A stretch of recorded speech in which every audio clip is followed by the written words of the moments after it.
Welcome everybody to the University of Chicago campus here in Hong Kong this evening. My name is Mark Barnico. I'm the Executive Director of the campus, and I'm delighted to have you all, those of you who are in person,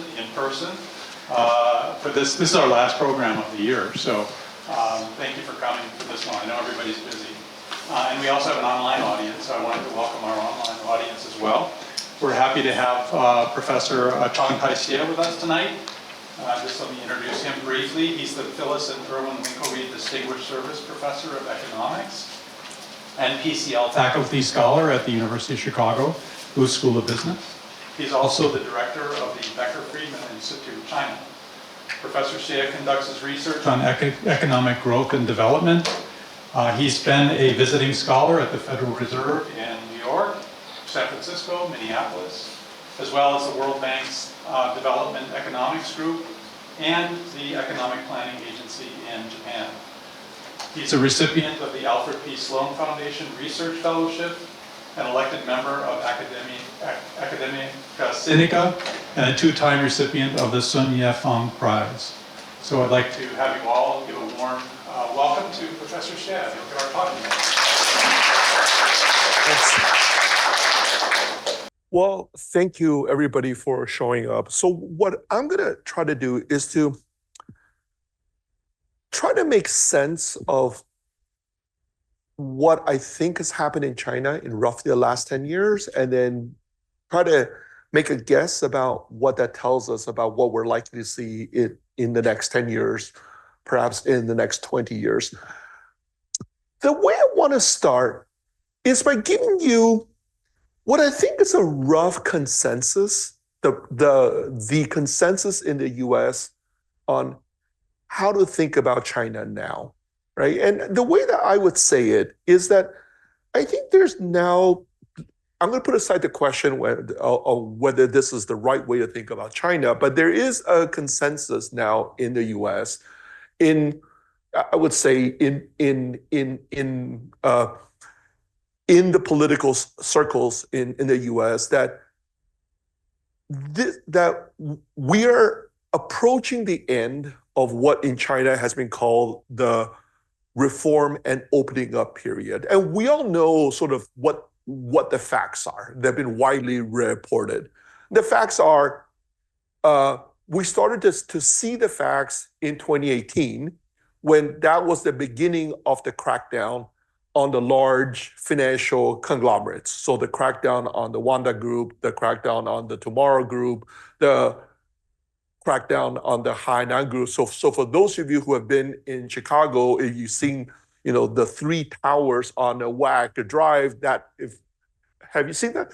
Has anybody been to Chicago? Well, the newest tower in Chicago are these three towers almost exactly across the river from the downtown campus of the Booth School of Business. And these three towers were initially built by the Wanda Group until the crackdown.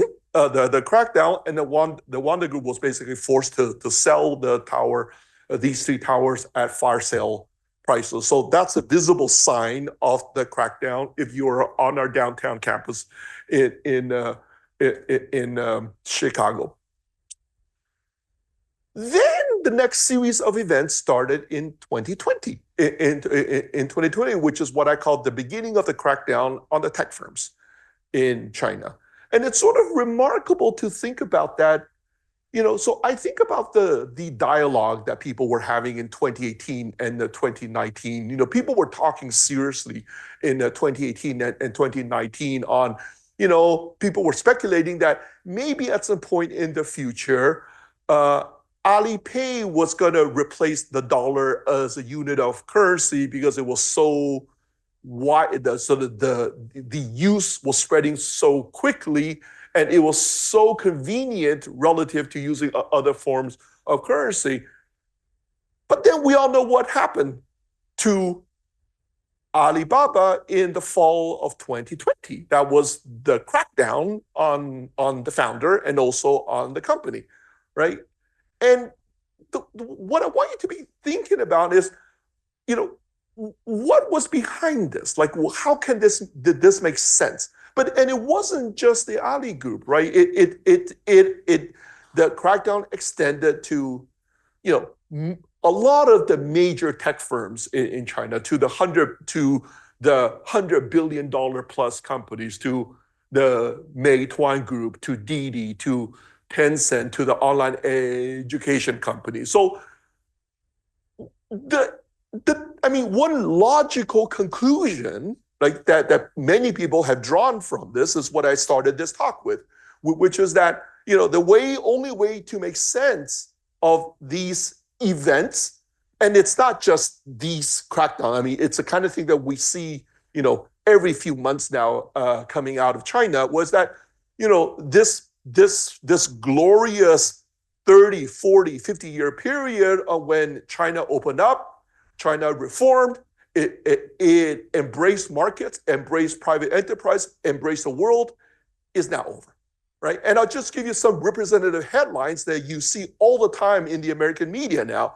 So I'll give you one from the Wall Street Journal in September of 2021. Xi Jinping aims to rein in Chinese capitalism, hew to Mao's socialist vision. Another very typical thing that you see, The Economist in the front page in an issue of May 2022, is China uninvestable? So these are just common things that one, and this narrative goes in. There are many hues to this, like people. What I also want to tell you, so I'm just going to say that this is one narrative of how to think about China, that basically, it's going back to the economic model of Mao. It's going back to the economic model of an economy that's dominated by state-owned firms. It's going back to an economy that doesn't believe in markets, doesn't believe in being open to the world. What I also want to tell you is what else I've been seeing in China over this period, okay? And this is what I'm going to say is I think these are things that I was seeing over the last 10 years or so. None of this has been reported in the English language media.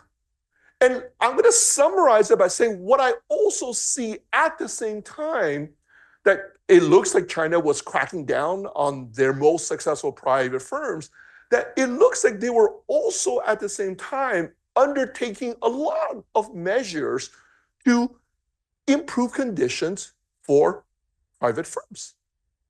And maybe the way I'm going to start this is by telling you a story. The World Bank for a long time has been putting together this data that's called the Doing Business Indicators. What the Doing Business Indicators is, it's basically they collect granular data in almost all the countries in the world on a lot of basic things on what it takes to run a business. So like if you want to know, how much time does it take to pay your taxes? How much time does it take to register your business? What do you need to do in order to get a phone line? So just granular stuff like that. Okay, and they're being putting together these detailed indicators for roughly 20 years. Okay, China historically has done very poorly in the World Bank Doing Business Indicators, and the story I want to tell you is in 2012. Okay, the Chinese authorities, and specifically the Chinese premier at the time, Wen Jiabao, found out about the World Bank Doing Business Indicators. And he found out that China was doing very poorly. I think that in 2012, it ranked about 160 in the world out of 185 or so countries in the world. So just so that you can benchmark it, in 2012, the rank of Haiti was 140, right?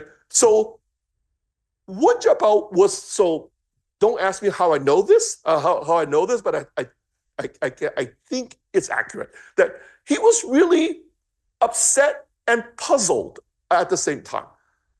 Upset because he didn't quite get it, and puzzled because, China had been growing by 10% a year for 20 years. Businesses were growing like weeds, were growing like weeds. How can it be the case that we rank 160 in the world? It just doesn't make sense, right? So he was both puzzled, but his instinct kicked in where he basically gave orders to China's representative on the board of the World Bank to kill the project, to kill the, and then the World Bank responded like any good bureaucracy does. It formed a committee to study the problem. So the committee, the report of the committee is up on the web. You can see it. They put together a committee. They appointed the finance minister of South Africa to be the head of the committee. The committee met for a year. They came up with some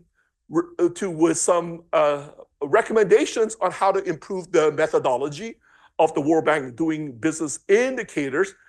And this was the end of 2013.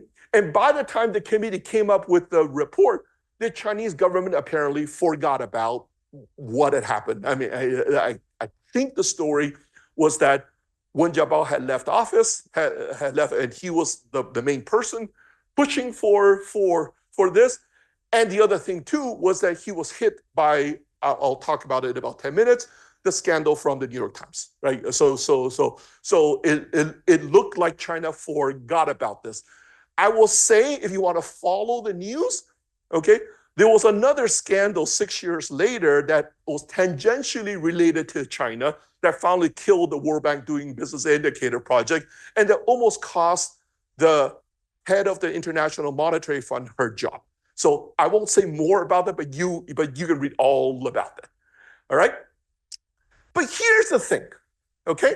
So after I thought that China they forgot about the World Bank doing business indicators, at the end of 2014, I started to hear stories that China had basically replicated internally the same World Bank doing business indicators project.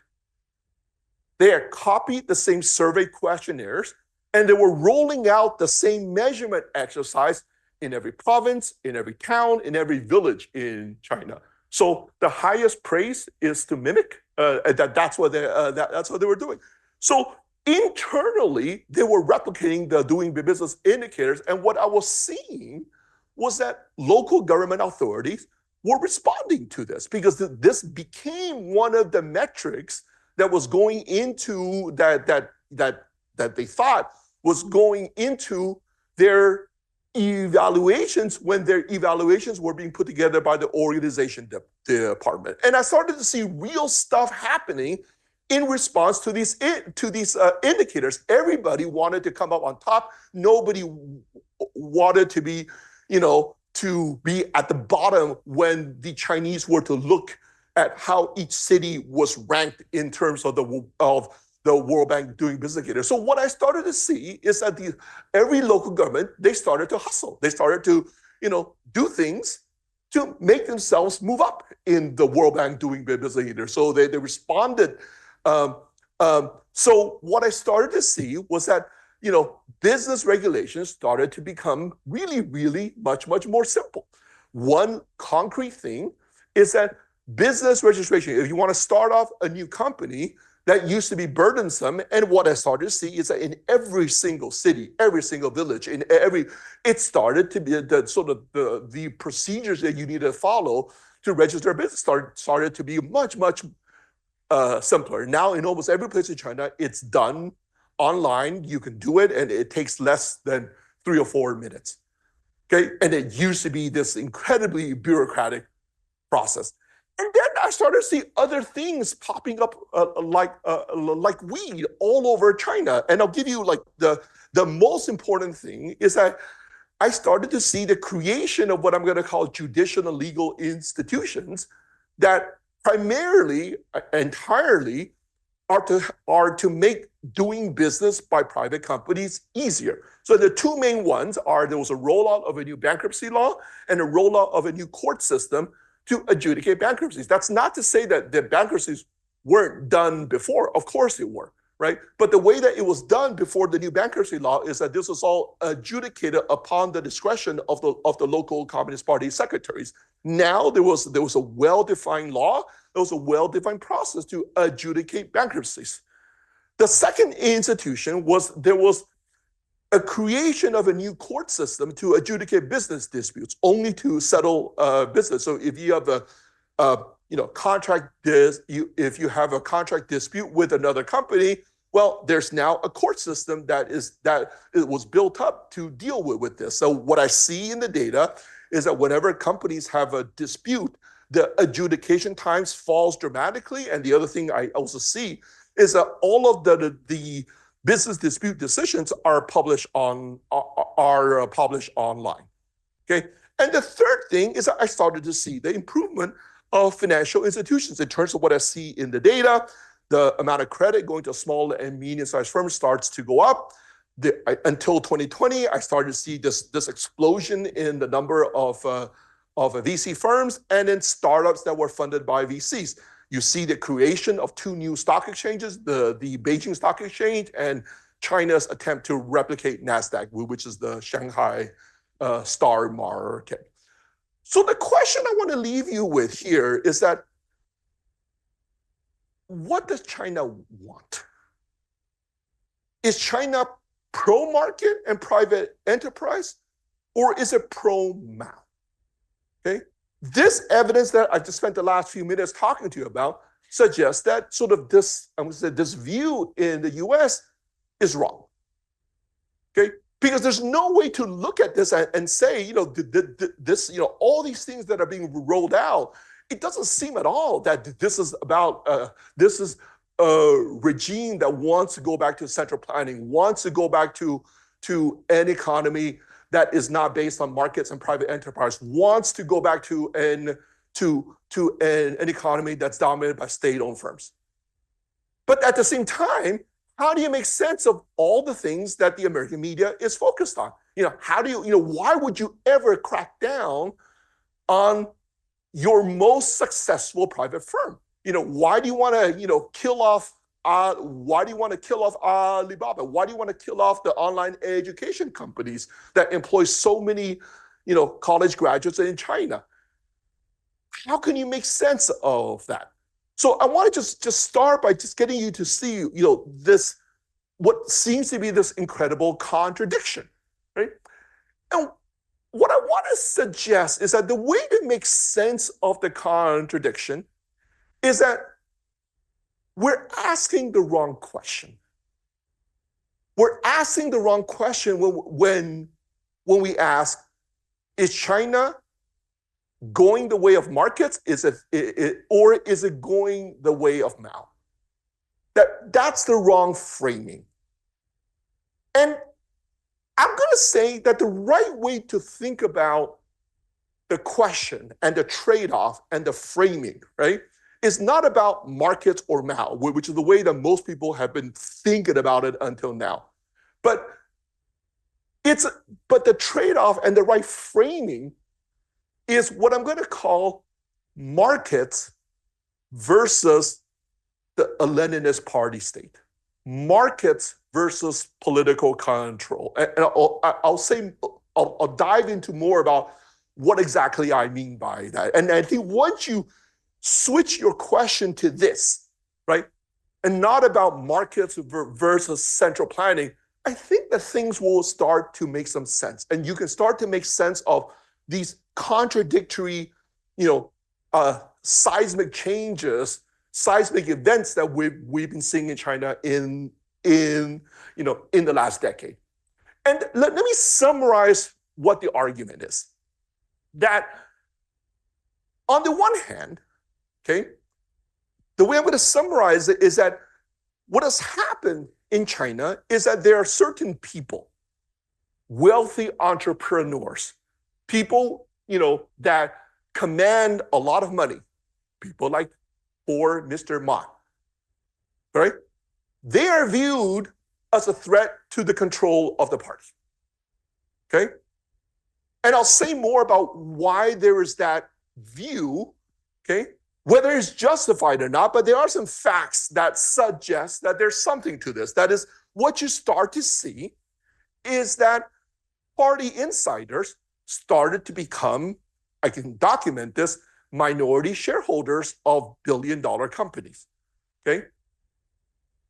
And then that raises the question of, if party insiders start to become minority shareholders of billion-dollar companies, then where does their loyalty lie?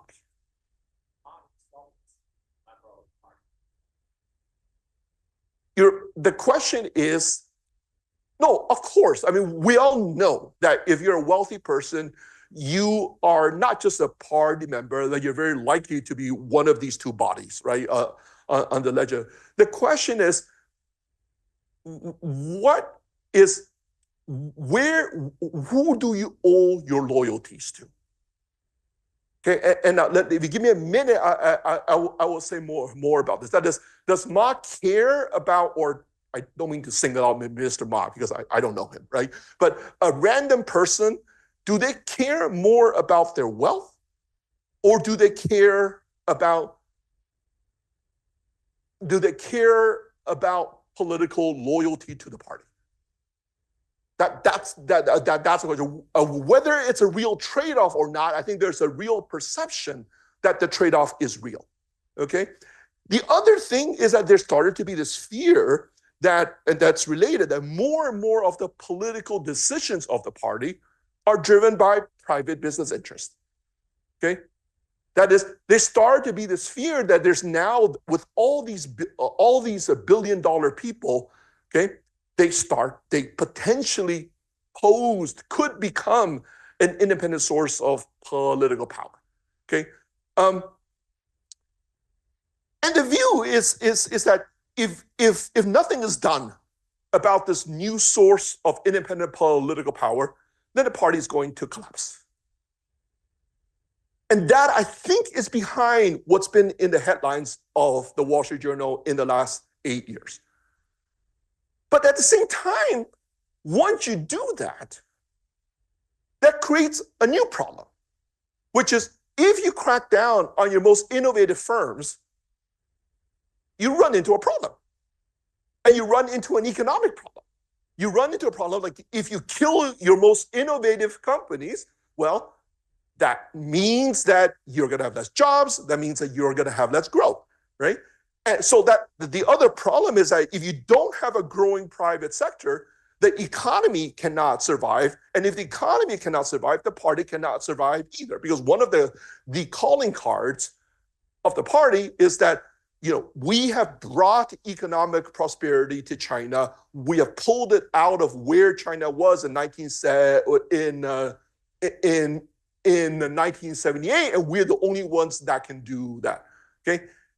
So the way to think about sort of the second set of things that I showed you, the way I make sense of it is that it is an attempt to try to deal with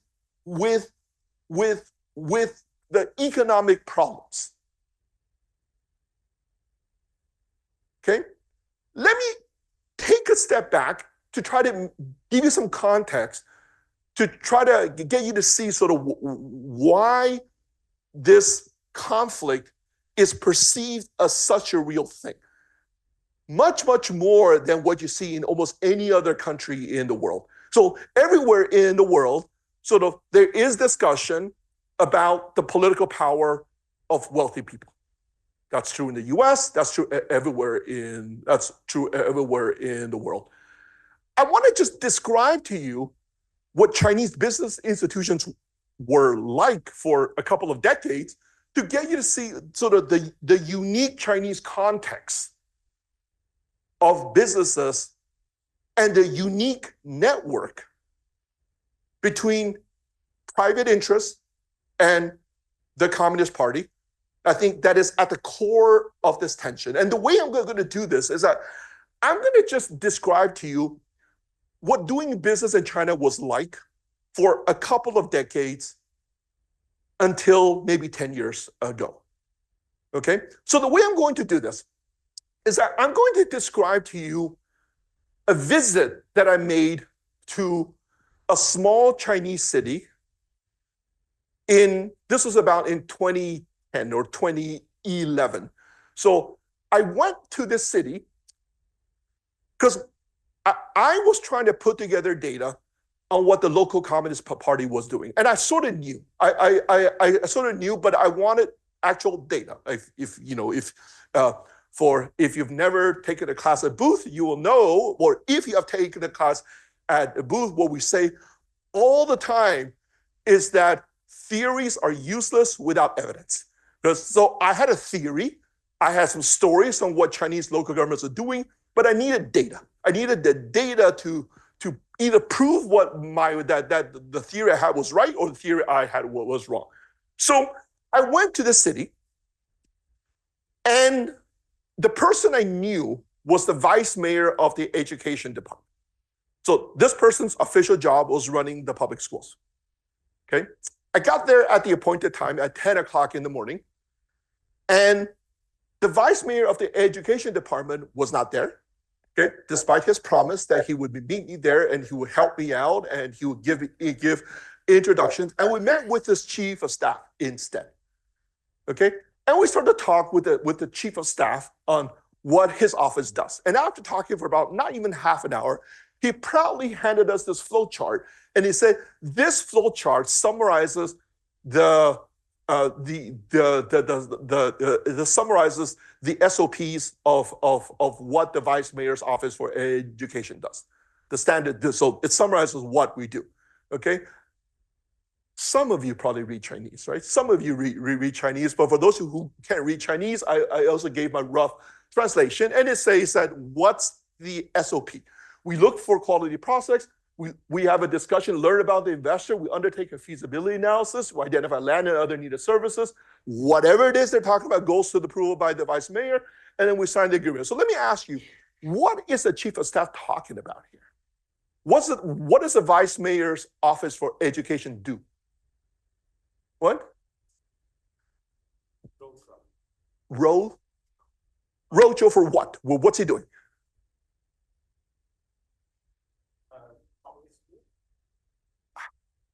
That's what you would think, right? I guess you have never done business in China. But if you've done business in China, you will know exactly what he's talking about. What's he talking about here? Quality prospects. Prospects for what? What's he talking about? These are all investments. If you've done business in China, if you're doing business in China, everybody understands this. Okay? What the vice mayor's office for education was doing, and this was not unique, this was everywhere, was that they were not taking care of running the public schools. What they were doing, what they were 100% focused on, their KPI was about attracting investments. Okay? The quality prospects were in investments, and then once you get an agreement with these investors, and these, just to be clear, you know, we have all this discussion about how the government favors state-owned firms. What I saw is that no, all of their focus was on private firms. The prospects were all private, a private investor. And once you sign the agreement, then what these guys focus all of their energy on is to make sure that you have everything you need in order to make money.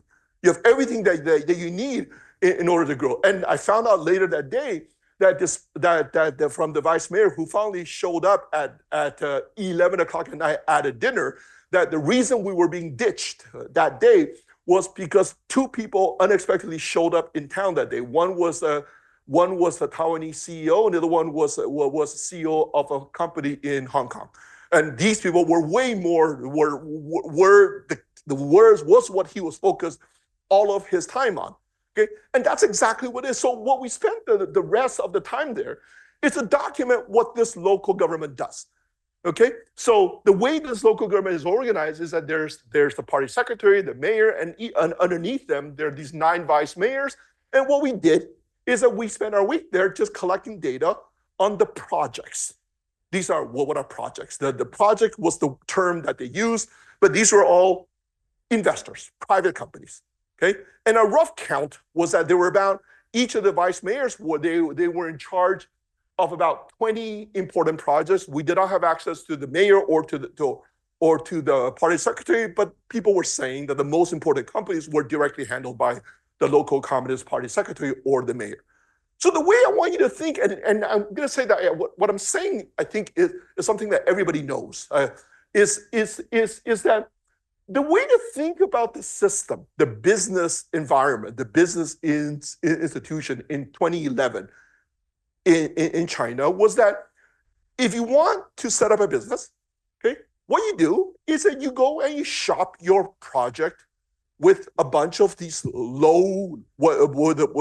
a lot of these local party secretaries. So in the same way that, you want to create a new NVIDIA in Palo Alto, you go to Sand Hill Drive, and then you find a venture capitalist to support you. In 2011, there was no such thing as venture capital in China. The equivalent was that you knock on the doors of a bunch of local party secretaries, or if you were smaller, you go to a vice mayor, you shop your project, you collect bids, and you pick one, right? And then what you see is that these local party officials, okay, they do whatever they can. They use the power of the local Communist Party apparatus to help their projects. This is the way that things worked. Okay? So think about sort of the business system as this: the only way to make things, if you want to get your business off the ground, the only way to do it is to essentially create this partnership. Okay? Now, to bring forward, the question is, this is all fine and good when all these companies are small. But what happens when the system becomes when the system is so incredibly successful that a lot of these companies turn to be billion-dollar companies? What happens then? Okay? Who has more power? Who is in control when these become billion-dollar companies? Okay? So I just wanted to say this because it's not the usual, that the usual story that people tell in the U.S. that, oh, Elon Musk has a lot of money and he has political preferences and we need to worry about that. Or, what's the Facebook guy? It's too late at night. Zuckerberg, right? So Zuckerberg has political preferences, and what happens when he has a lot of money and he wants to impose his political preferences on us? This is something that I think is way beyond that, okay? And I want to just illustrate sort of the kinds of things that one started to see, okay? Once these companies become billion-dollar companies. And the way I want to illustrate this is to just tell you, just tell one story that is well-known publicly, okay? Well-known publicly, which is the story of Ping An Insurance, okay? This is the story that showed up in the New York Times in November of 2012. And it did two things for the New York Times. It won the New York Times the Pulitzer Prize, and it got the New York Times permanently banned in China. It did both things. It's still banned in China, and it came about because. And what's the story of Ping An? So Ping An is a private company, but private in the Chinese sense. And I'll say more about this. At the time, it was worth about $200 billion. Worth about two. It's not one of the largest financial companies. It's roughly about 13th or the 14th larger company. So the story has a little bit about the origins. The company was started. The initial shareholders was the HSBC Bank from here, and a bunch of what's called the local financing vehicles from the city of Shenzhen. You know what the local local financing vehicles are, right? Or do I need to explain it? It's these off-balance sheet financial companies. Think of it as roughly the Berkshire Hathaways of China. There are about 8,000 of them in China, and they were all created to fund the 2008 fiscal stimulus. Okay, that's what the local financing vehicles are. The article was not about the HSBC Bank or the Shenzhen local financing vehicles. It was about this company called Taihong Holdings, which at some point took a 3% equity stake. Okay, and the title of the article in the New York Times is Ping An's hidden shareholders. So who is Tai Hong Holdings? So think about Tai Hong Holdings. They own 3% of Ping An, $200 billion. So 3% is $6 billion. So, it's no small change. Okay, so $6 billion. So who is Tai Hong Holdings? And that's what all of the article in the New York Times is about. Tai Hong Holdings. Who is Tai Hong Holdings? And this picture I took from the Times. Okay, and this is very common. Okay, what the Times did is that at the time there was this legal. What was possible to do in China at the time was you could file a form, pay a small fee, and you could look at the registration documents of any company in China. Okay? You can still do that now, but now that data is only available electronically. You need to get a subscription, and but at that time, okay? And so what the reporter of the Times did is that he basically looked at Tai Hong Holdings, and this is what he found. The very top row are the owners of Tai Hong Holdings. And there are 5 owners in the data of Tai Hong Holdings. 2 of them are people, those are the rectangles in red, and 3 of them are holding shells. I will say, and I've documented this, that this increasingly became the ownership structure of large private companies in China. That is, the larger and larger share of the owners are holding shells. So what are holding shells? These are just legal entities. Think of this as the equivalent of the Panama Papers. Okay, that's essentially what they are. But this is the thing that I thought was what was really amazing when I saw this piece in the U.S. Okay, I mean, I don't want to say this is exclusive to China. I mean, companies use holding shells all over the world. I will say what is unique about China is I cannot think about any large private company, and I've gone through the registration data that doesn't have this legal registration structure. Okay, but here's the thing which I found amazing at the same time. If you use the legal registration structure in the US, then that's all that you can find out, because typically legal structures are created by law firms precisely to hide who is the owner. Okay, so you set up a company in the Cayman Islands, you set up a company in Panama, you set up a company in the Bahamas, in the British Virgin Islands, and you have a PO box, and that's it. You know nothing. Okay, but here's what is remarkable about China.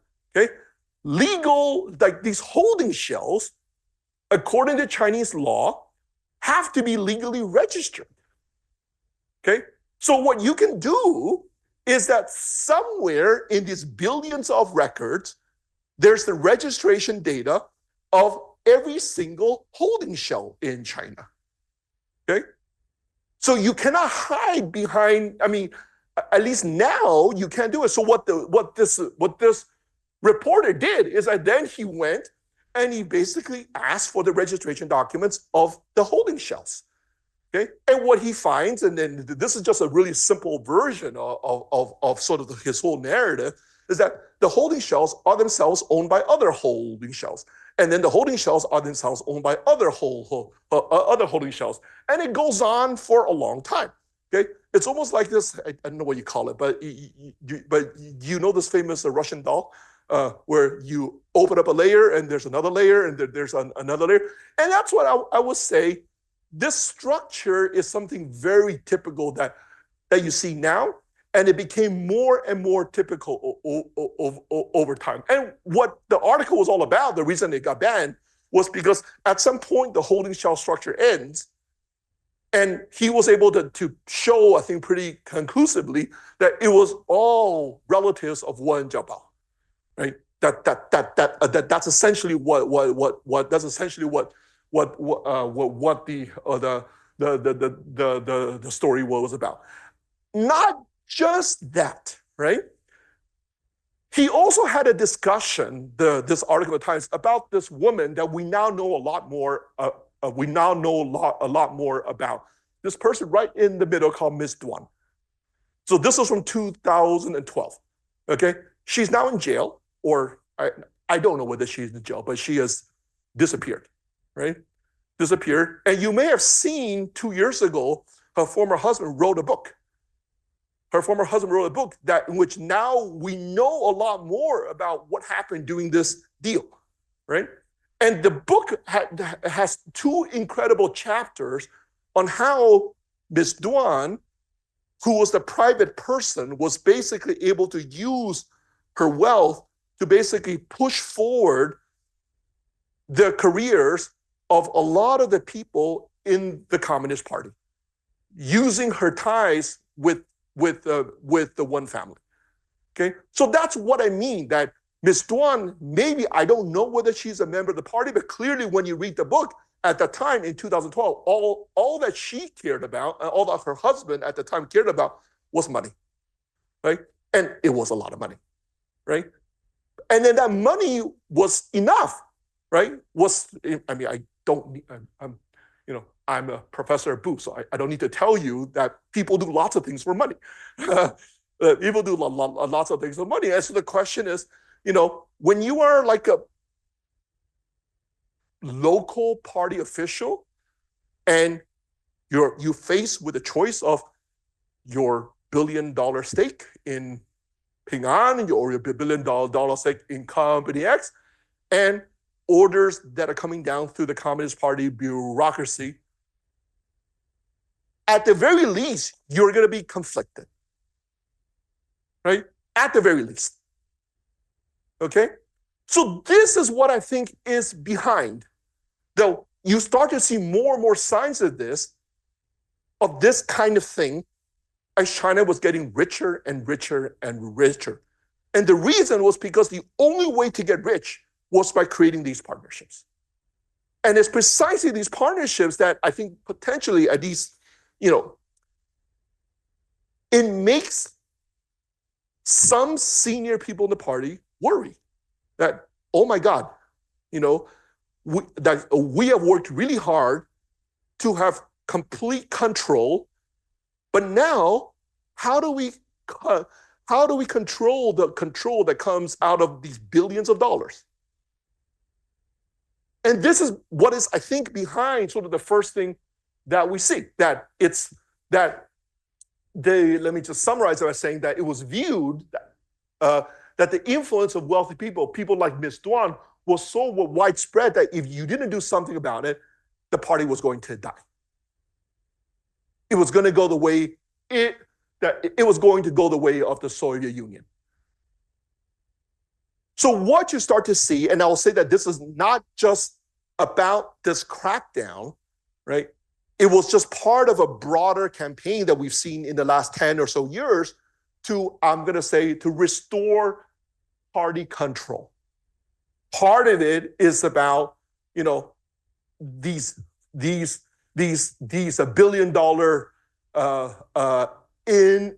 billion individuals. If something wasn't done about it, then the party was going to die.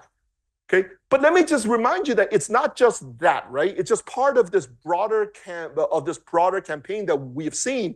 It's obviously part of the anti-corruption campaign that started in 2012, part of the crackdown on movie stars. Like, why else would you crack down on movie stars? Like movie stars, crackdown on, and it was a crackdown on NGOs. It shows up in lots of other ways as well. I mean, you start to see like loyalty starts to become a lot more important in party promotions. You see in terms of the amount of time that party officials have to spend on political study sessions. So it's this campaign to restore the control of the party that was viewed as being slipping away. And if we don't, grab a hold of this and nip things by the butt, then the party was going to die.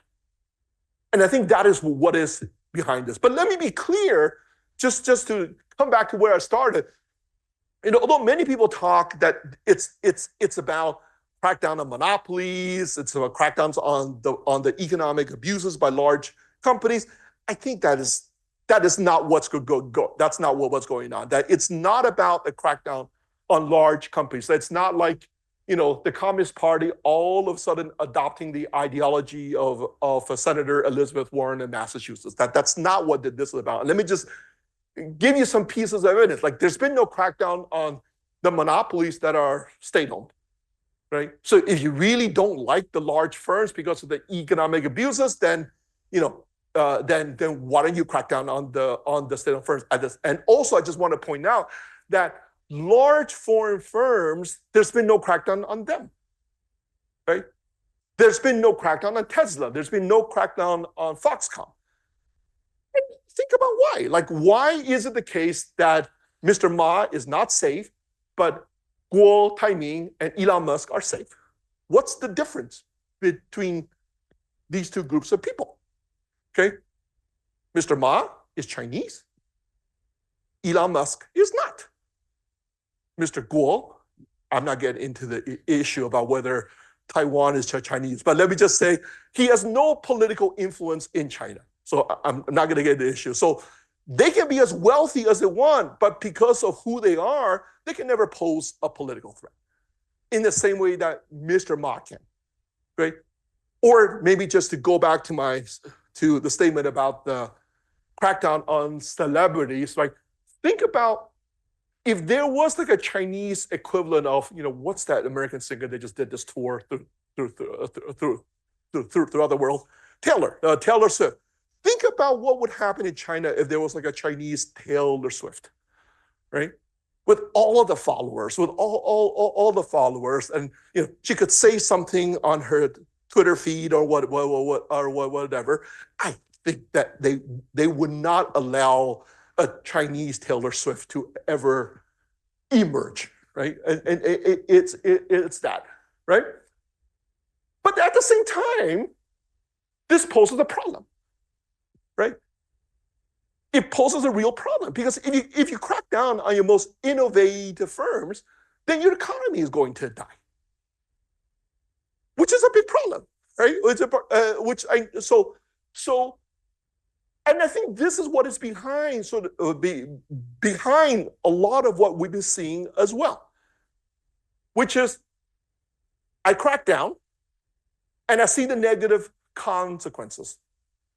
I panic and I say, well, so let me try to do something else to try to restore the economic growth and the innovation that have been lost because of my crackdown, okay? And this is what I think is what is behind sort of all these measures that have been rolled have been rolled out. And the vision, I think, is that I want to try to get growth back in a way that doesn't threaten me politically. I want to get growth back by supporting small and medium-sized firms. I want them to hire people. I want them to create jobs. I want them to innovate, but I don't want them to get too big. Because once they get too big, then that crosses the territory into the Jack Ma problem. So the way I'm going to summarize it is, what do I think they're trying to do? And the way that I would summarize is that it's not about markets or not at all. Okay? I think there's a complete understanding that the only way to get growth is through integration with the world and to have a dynamic, booming economy driven by private firms. I think I don't think there's any I don't think that there is any doubt about that. But what they want is that under the control of the party. And the question is that possible? Right? It is possible. But I think, and the answer is that I don't think we know. Right? I don't think we know whether it's possible, but I think that's what we're going to see for the next 10, 20 years. This constant cycle of crackdowns whenever there's a threat, but then trying to restore what have been lost by undertaking measures to try to bring back the business confidence, to try to improve conditions for private firms until there's another new threat and there's another crackdown. Okay, so that's what my prediction is that that's what we're going to see, and it's all coming from trying to get these two goals, okay, which is a dynamic market economy. You don't want to lose growth, but at the same time, you don't want to lose political control. Okay. Now, happy to engage in discussions about, what are, is this more or less likely? And if they really wanted this to work, what are the things that prevent this model from working? But I would say that right now, we obviously don't know. Okay. So let me end here. I think I've gone more than my 40. Okay, so I'll just repeat what I tell my students at Chicago all the time, that challenging me, and asking tough questions for us is a sign of respect. Wants to be the first. Nobody has a question? Yeah. Does somebody have a mic? Does somebody want to hand out a mic? They can press. Oh, all right. This is the booth classroom. Yes. All right. So how does this play in this market economy? Yeah. Under control of the Communist Party? How does this play with the Belt and Road Initiative? I don't think it has anything to do with the belt. I don't think it has anything to do with the Belt and Road. That's the foreign policy piece, and this is domestic policy. Is that how you would dismiss it, or? I sort of have an idiosyncratic view of Belt and Road. So maybe I'll give you I think of Belt and Road as much more of just a marketing campaign than something real. And let me explain what I see. There was a 2008 fiscal stimulus. There was all these companies that were created to fund the projects of the fiscal stimulus. Okay, the fiscal stimulus program ended in 2009, or 2010, right? There were all these local companies. So the way that the fiscal stimulus was done is that it was all it was all done by local government. And then what I started to see was, all these companies, the fiscal stimulus is over. What do I do with these companies? So what I started to see was a lot of these companies started to go out and build these projects, and and the money was coming from local financing vehicles, and then later money was coming from the shadow banking institutions. So I would say that the Belt and Road was rolled out officially in 2015 or 2016. By 2013, Belt and Road, in terms of what Belt and Road really means, right? Projects, right? A project was going in full bloom. It was just not called Belt and Road, right? It was called nothing, right? It was called nothing. Then in 2016, then initially, it was just, I think of it as just, it was a brilliant marketing campaign in which they basically took all these things that were already going on and put a marketing campaign around it and said that we're going to call all these things Belt and Road. There was, I don't mean to suggest that it was just marketing. There was also a change officially so that you can now officially get money from state-owned banks. Okay, because before all the money was coming from these local financing, from the local financing. But I think of that as so I'm gonna say that I don't think that Belt and Road is it's real, but it's not what you think, what people think it is. And this is something I think completely separate, right? It's really about the fight for political survival. There was another hand there, yeah. Yeah, thank you. Very enjoyable and engaging sharing. So I like what you said about how it's not so much capitalism versus Mao, but it's more in terms of, for me, I see it as capitalism serving social goals while retaining party control. So in a sense, how can we promote capitalism to serve socialist goals while retaining party control? I don't think Would it's that- about. would that be I don't think it's about socialist goals at all. as in to benefit the country, right? For like prosperity, the greater China dream, right? So I mean, Jobs and wages. yeah. Right? So yeah, correct. I mean, for Yeah. to benefit the masses. So in that sense, I see a bit of similarities between, I mean, what Xi has been trying to do, retain party control, strengthen control, while allowing capitalism to thrive for those that are obedient and compliant to serve the party's CCP's larger goals. So because I see that happening in Singapore also, right? Capitalism, we have goals for the country as well as maintaining party control, the ruling party's control, hopefully, right? For the ruling Yeah. party. And you mentioned, interestingly, Wen Jiabao and what happened to Miss Tuan. There was also some time ago an article on Xi Jinping's family and links between some of his family members and companies. Would you like to elaborate on that? And I think it's not just Wen Jiabao's family. I'm sure Xi and his faction, they have family members who also engage, who are also involved in companies, and they benefit from such structures, right? So I mean, it would be interesting to hear from you on that aspect. I do not know. Yeah, so I don't know. I only mentioned the story in the Times because it's out there, right? It's out there. Anybody can read it. Okay, can read it. It's documented. Anything else, I think, we don't know, right? We don't know. But let me just say, I can't help myself. This you asked about Singapore. There actually is something very similar happening in Singapore. And let me tell you a story. Okay, a story. So I think it was 2016 or 2017 or maybe 2015. Singapore rolled out a massive program to support innovation, like all these programs, like to support startups, to support innovation. So I was asked to come in to look at it, right? To look at it, and very quickly, here's what I figured out.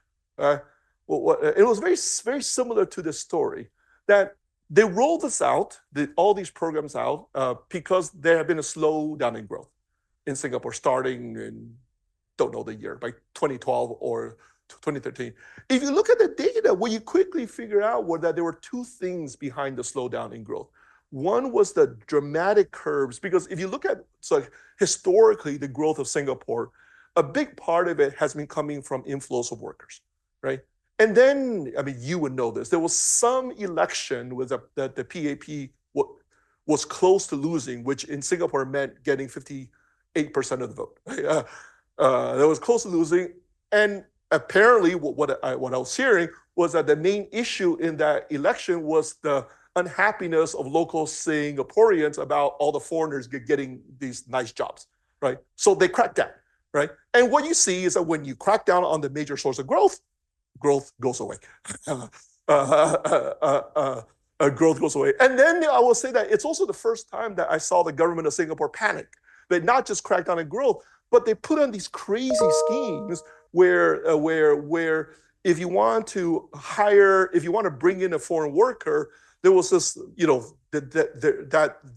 was this formula where for every foreign worker you wanted to bring in, you have to hire a certain number of local you have to hire a certain number of local Singaporeans. And it's sort of funny because it's the most inefficient way of doing it. Like, this is from a country that like auctions off licenses for cars. Like, there's this thing there's this thing that's much more efficient that you understand well, right?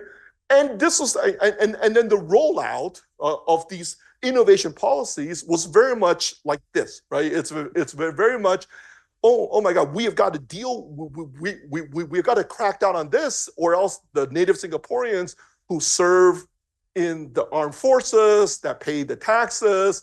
I mean, if you're from Singapore, you know the narrative, right? And then the foreigners come in and they get all the juicy jobs without having to spend 3 years in the armed forces and and that stuff. And then, and then the question is whether that trade-off works, right? But it's very much, I think, at least in that particular case, it's the same thing, right?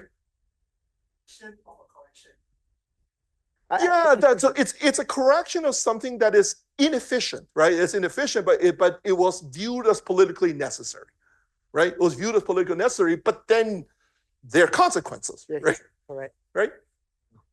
Yeah.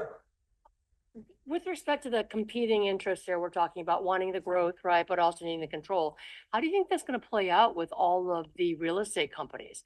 They don't want to go in and bail everybody out, but they have all these ghost towns. Yeah. But they also need control, but they also can't have, they don't want to look like they're bailing it out. It seems like this is be an example over the competing interests actually conflict.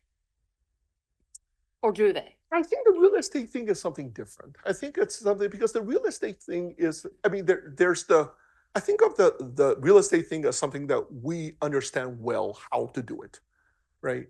That a lot of countries have gone through this. I mean, lots of countries have gone through housing booms. Lots of countries have gone through bad debts on their financial institutions. And we all know, I mean, that of exactly what to do. I mean, hell, China went through this from 1998 to 2002. So they did it. I mean, so there were basically two key things that they did.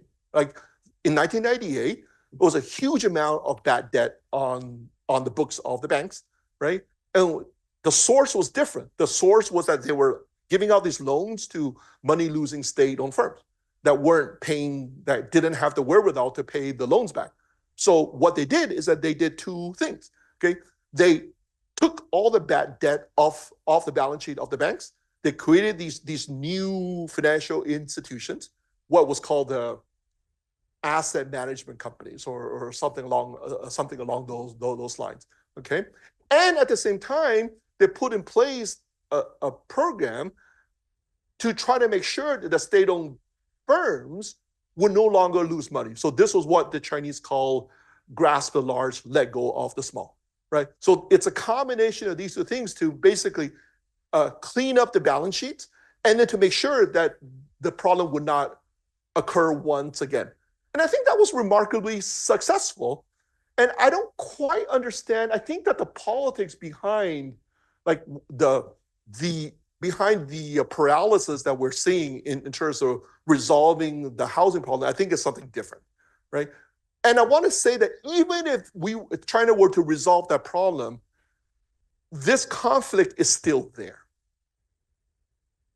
This is about something else, just fundamentally, right? I think it's one of the most fundamental questions of, that is, do you need freedom to have a market economy?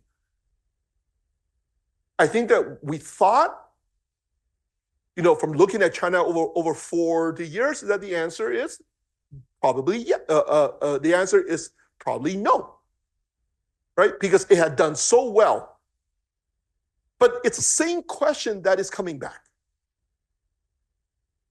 And I don't, I think it's one of the biggest questions. And I don't think, if you want to push me, you can ask me for my own personal views on whether I think that this will work, but didn't want to say that because I didn't want to pollute how you think. Next question here, you had one. So on the other side of the spectrum and AI, and there's a book called AI Superpowers about Yep. China versus US. Yep. How does it work when you rein in the firms and sort of have that tall poppy syndrome? Nobody really is successful that has the ability to compete globally and go out. How do you have an AI in China, which has been identified as the most important thing that is controlled by the party that wins globally?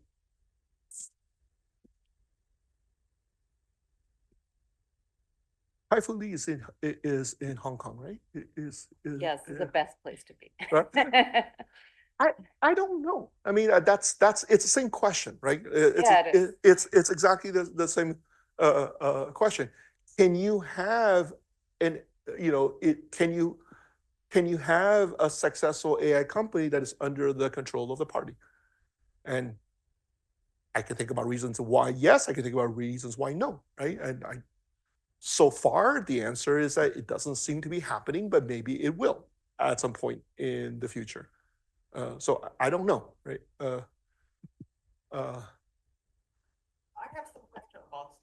CCP's preference on the entrepreneurs, as Professor you mentioned that CCP dislike Jack Ma, but he will prefer Elon Musk and Guo Taiming. Yeah. So there's some similar entrepreneur in China. They keep high profile in social media, like CEO of Xiaomi, like Lei Jun. He have a lot of fans. I think he looks like the Taylor Swift in China, maybe in business area. Like yeah, because he has a lot of fans.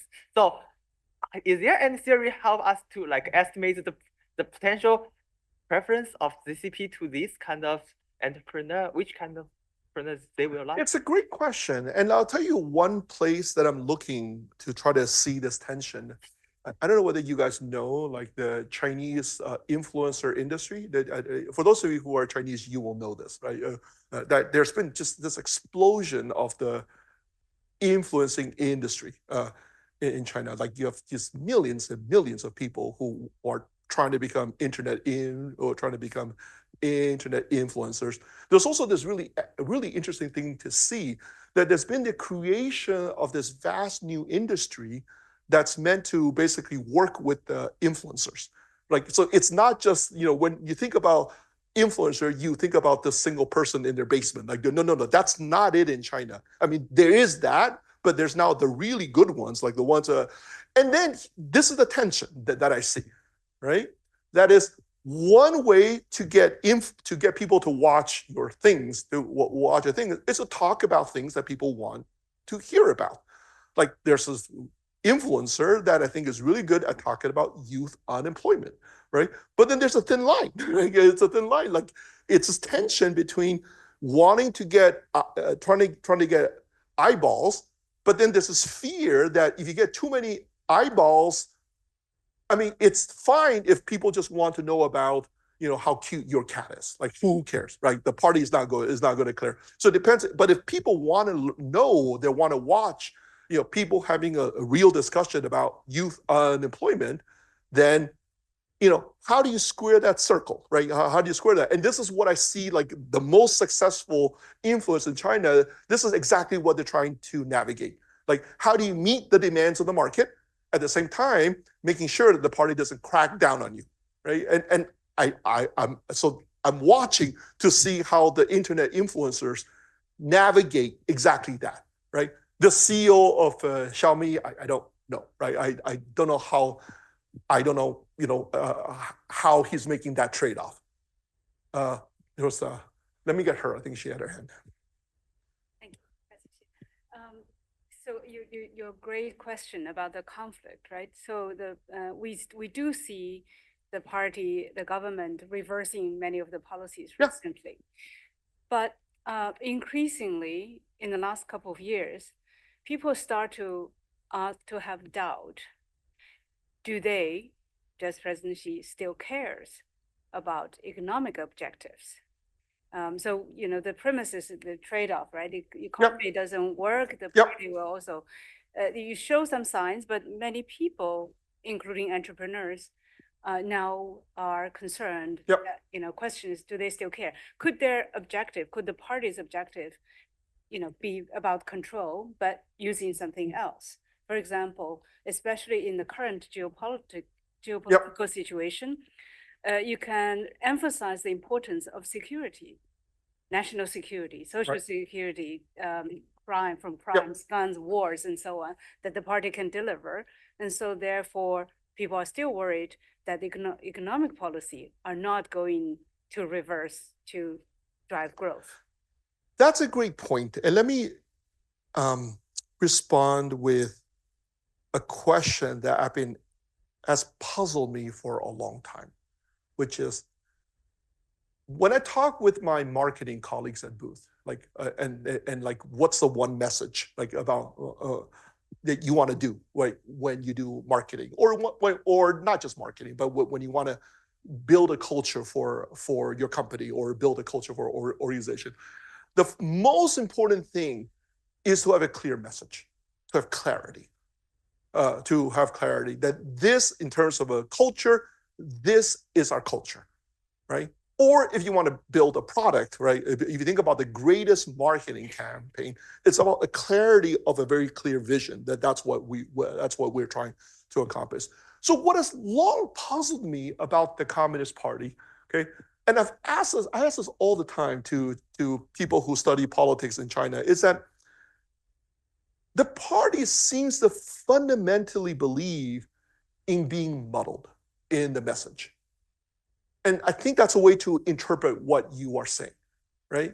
Because then, so let me say that if I were in charge of the propaganda department, suppose I was in charge of the propaganda department, I would make this message clear. I would say that, this is what we're trying to accomplish for these reasons.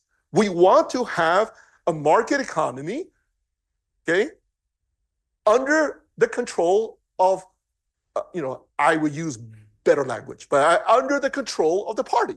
That is our objective. And I would just give details that, I really want you to grow, but above a certain limit, no, don't be a Jack Ma, right? So grow to $100 million, but above that, no. Or if there's some sectors that I want you to do, I would give a clear message. Just for sectors, they're a little bit clear. Okay, semiconductors, yes. If you want to do semiconductors, I will do everything I can to help you. EVs, yes. Okay, social media, no. Entertainment, no. I would be clear. But the thing is that they're not clear. Right? It's precisely the problem is that they're not clear, so people don't know. They wonder.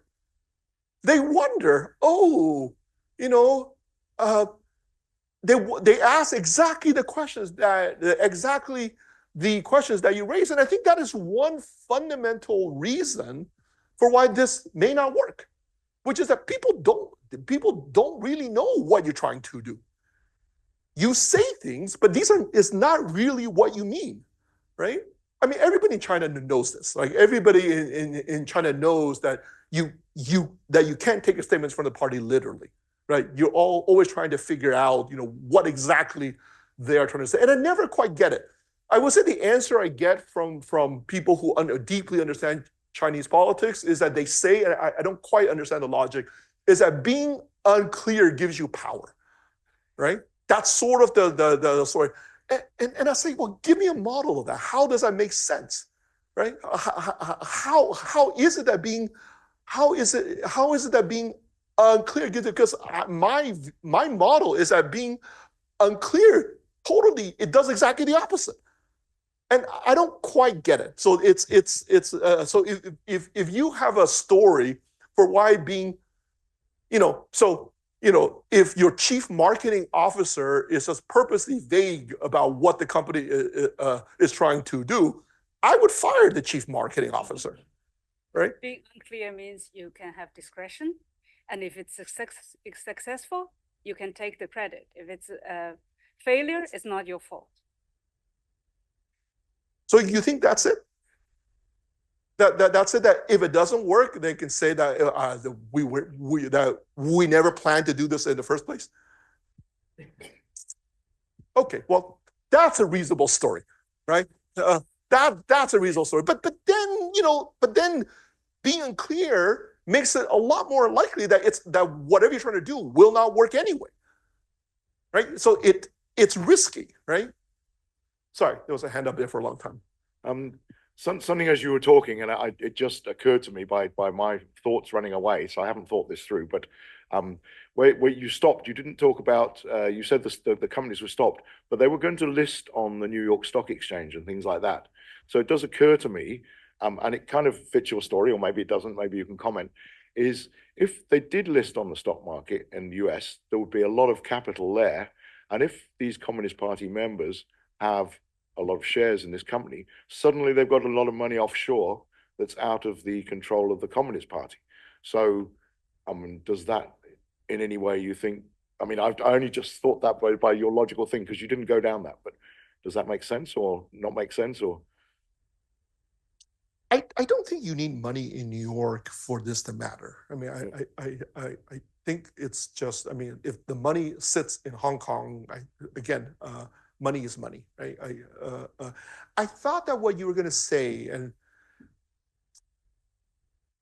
like, if I think about sort of what happened to the state-owned firms from 1998 to 2002, it was very much this model as well. If you think about, so what happened to them? The word that the Chinese used to describe the sort of the strategy for the state-owned firms was, what's the word in Chinese?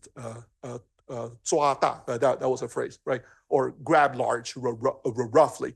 What did that mean, right? It was not about privatizing the state-owned firms. It was about grasping them. What is grasping? And the way I describe sort of the model for the state-owned firms, even back then, was about making these firms, it was very much this model, making these state-owned firms, PetroChina, Sinopec, CNOC, SAIC, all these firms, right? Making these companies commercial and communist at the same time, right? That was the strategy. And what they did is that they basically forced all of these companies to list in New York. That was a part of making these companies commercial. But then the way that this was done was that it was only one part of the company that listed in New York, and it was only like 20% of the equity that was listed in New York, and then the rest of it was not. So it was about trying to get a little bit of the market, right? Very much the same thing as here, so that you get some mechanisms of the market, but at the same time, you basically strengthen the control of the party over these firms. I mean, that was, so many people talk about Zhu Rongji as a big, as a reformer, and he certainly was. But in terms of the strategy for the state-owned firms, there were elements of the tension that we're seeing now, even with Zhu Rongji. Yeah. Agree with your point that control is the key, is what they want. All right.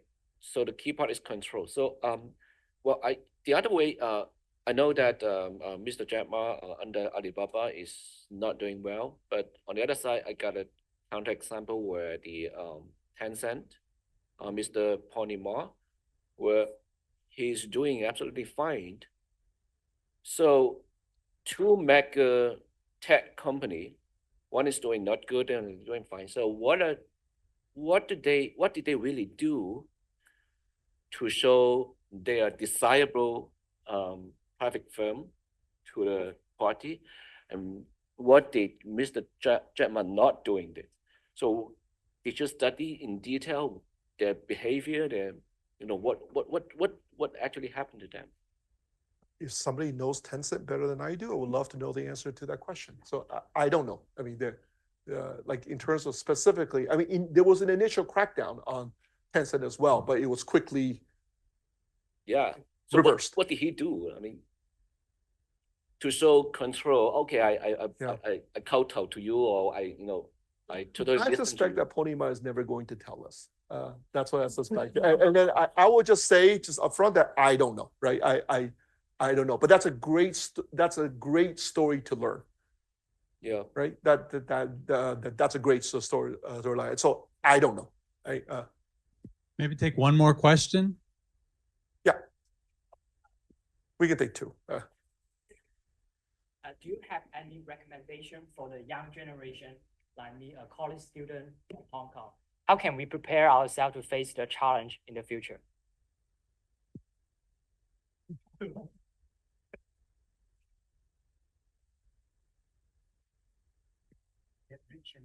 That's a tough one, right? That's a tough one, right? Because the professor in our school just typically, they tell us get a high GPA and find some internship. I think that's enough. I don't know. You know that there's like a very negative correlation between GPA and like how successful you are. I mean, it's well documented, right? So let me just I wouldn't advise you, as a professor, I wouldn't advise you to work towards a high GPA, because what I would say is just in general, regardless whether you're here or in the US or everywhere, don't take exams that seriously. I would say that. Focus, and I say that all the time, and I fundamentally believe that it's true. That focus on sort of what you're passionate about.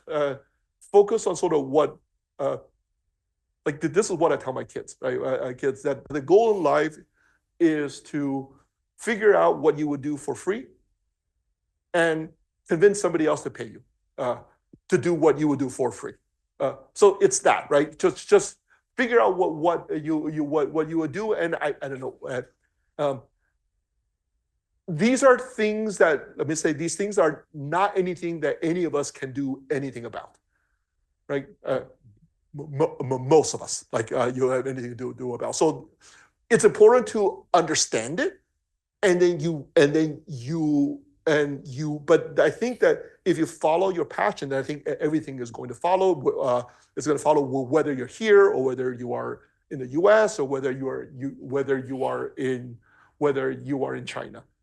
I will say that this thing that I've been doing, trying to understand the internet influencer industry, what I've been struck by is like how much they enjoy it, like how much it's their passion, how much it's their life.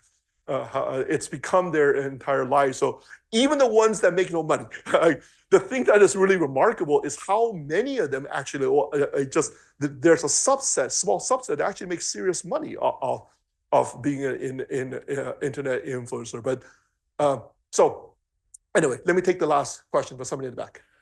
I just want to make a comment about you were asking like the results of lack of clarity, right? Like what I see, I'm in tech. So what I see is, like you said, no reasonable businessman would want to play a game when the game rules are not clear. So the result is that we have a lot of Chinese tech companies moving to Singapore. And I think it's kind of funny because like what we just discussed, actually Singapore in many ways are very similar to China, but because they are now Chinese in Singapore, it's a bit like Elon Musk in China. So they kind of like I guess loosen up the control, and they feel like they have a lot more flexibility, and that's the trend I see. And also like even someone like ByteDance, right? They have huge operation in Singapore, right? And a lot of the contracts are signed in Singapore instead of China. So that's, I guess, their way of navigating this. Yeah. Doesn't look like it's going to save them from the TikTok law, right? And I also think it's funny in the hearing, you heard him saying, I'm Singaporean. He said it like 10 times. I just laughed. It's really funny. And nobody believes him. Right? Exactly. It's true. Well, thank you so much, Professor Hsieh. Thank you. Thank you. We had a lot of questions online. We didn't get to any of them. Can we send those to you? And can people in the audience online email you if they have questions? Of course. And that would be at Chicago under your name. Just Google your name. Your email is posted. So what I'm trying to do is to say at least this is the question that you should be asking. And that's all I'm saying. Right? And how it's going to play out, I don't know. If you want to come to booth in 10 years, we can talk, right? I was going to add, follow your passion and then get a Chicago Booth MBA to learn how to monetize your passion. How's that for an advertisement? Yeah, so thank you so much. This was really fascinating tonight, and thanks for sharing for our in-person and online audience. We had a bunch of people online. I did want to just give a couple housekeeping things for the end of the year. This is our last program, as I mentioned, but on January 9th, we're going to have our final U.S. presidential election series program with Professor Robert Pape. The theme of that one is Mounting Political Violence in America and what this means for Asia, Europe, and the world. So we're extending that political violence topic to the rest of the world, unfortunately. So join us. That'll be a joint program with our Hong Kong campus, kind of providing the back-end infrastructure. And I won't be with you that night. We'll have our executive director from our Delhi center and from our Beijing center hosting that one that evening. I'll actually be in the States, so timing doesn't work out for me. But Professor Pape is fantastic. He is the director of the Chicago Project on Security and Threats. And he's really been the key faculty we worked with on this entire series. We may extend the series too, depending on what happens after the inauguration with the Trump administration. And if people have more questions, we may actually extend that series. And then finally, two other notes, refugee and Renaissance man, Solomon Bard, 1916 to 2014, his 60 years in Hong Kong. We still have the Heritage exhibition going on until January 2nd. So if you haven't seen that, I hope you can see that exhibition. We had a wonderful program last weekend. If you were able to join us, I hope you did. And then finally, and I don't know if you've joined the course podcast yet. Have you joined our Hong Kong campus? Well, we'll have to get you on there. The course podcast, I always like to remind people that we have about 150 faculty featured on the course now, and you can learn how faculty became professors. So it's featuring all of our UChicago faculty across all the schools, divisions, and we invite you to be one of our next guests. So thanks everybody, have a great holiday season, and we'll see you in January of 2025.